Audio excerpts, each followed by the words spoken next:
Inilah tanda-tanda kehancuran suatu negara menurut sabda Nabi Muhammad SAW. 1. Negara mengandalkan pajak yang menindas. Ketika negara tidak mampu menciptakan sumber pemasukan yang produktif, maka rakyat dijadikan sasaran pemerasan. Nabi Muhammad SAW bersabda, pemimpin yang mengambil harta rakyat tanpa hak akan bertemu Allah dalam keadaan Allah murka kepadanya. Hadits riwayat Ahmad. 2. Hukum tajam ke bawah, tumpul ke atas. Rakyat kecil dihukum keras, sementara kaum elit dibiarkan bebas. Inilah tanda kehancuran moral sebuah bangsa. Nabi Muhammad SAW bersabda, sesungguhnya yang membinasakan umat sebelum kalian adalah jika orang mulia mencuri mereka biarkan. Tapi jika orang lemah mencuri, mereka tegakkan hukum padanya. Hadits riwayat Bukhari dan Muslim. 3. Jabatan diberikan kepada yang tidak layak. Ketika kekuasaan tidak lagi dilandaskan pada amanah, melainkan diberikan kepada orang yang tidak kompeten demi kepentingan pribadi dan kelompok. Nabi Muhammad SAW bersabda, jika suatu urusan diserahkan kepada yang bukan ahlinya, maka tunggulah kehancurannya. Hadits riwayat Bukhari. 4. Rakyat membiarkan penguasa zalim. Ketika rakyat memilih diam atas kezaliman dan kemungkaran, maka azab kolektif dapat menimpa seluruh bangsa. Diamnya rakyat adalah bentuk persetujuan yang membawa bencana.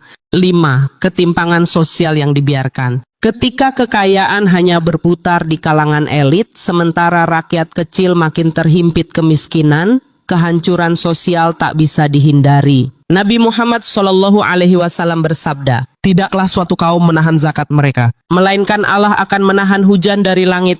Hadits riwayat Ibnu Majah. Itulah 5 tanda akan terjadinya kehancuran suatu negara. Apakah 5 tanda itu sudah ada di Indonesia? Menurut kalian gimana, guys? Inilah tanda-tanda kehancuran suatu negara menurut sabda Nabi Muhammad SAW. 1. Negara mengandalkan pajak yang menindas. Ketika negara tidak mampu menciptakan sumber pemasukan yang produktif, maka rakyat dijadikan sasaran pemerasan. Nabi Muhammad SAW bersabda, pemimpin yang mengambil harta rakyat tanpa hak akan bertemu Allah dalam keadaan Allah murka kepadanya. Hadits riwayat Ahmad. 2. Hukum tajam ke bawah, tumpul ke atas. Rakyat kecil dihukum keras, sementara kaum elit dibiarkan bebas. Inilah tanda kehancuran moral sebuah bangsa. Nabi Muhammad SAW bersabda, sesungguhnya yang membinasakan umat sebelum kalian adalah jika orang mulia mencuri mereka biarkan. Tapi jika orang lemah mencuri, mereka tegakkan hukum padanya. Hadits riwayat Bukhari dan Muslim. 3. Jabatan diberikan kepada yang tidak layak. Ketika kekuasaan tidak lagi dilandaskan pada amanah, melainkan diberikan kepada orang yang tidak kompeten demi kepentingan pribadi dan kelompok. Nabi Muhammad SAW bersabda, jika suatu urusan diserahkan kepada yang bukan ahlinya, maka tunggulah kehancurannya. Hadits riwayat Bukhari. 4. Rakyat membiarkan penguasa zalim. Ketika rakyat memilih diam atas kezaliman dan kemungkaran, maka azab kolektif dapat menimpa seluruh bangsa. Diamnya rakyat adalah bentuk persetujuan yang membawa bencana.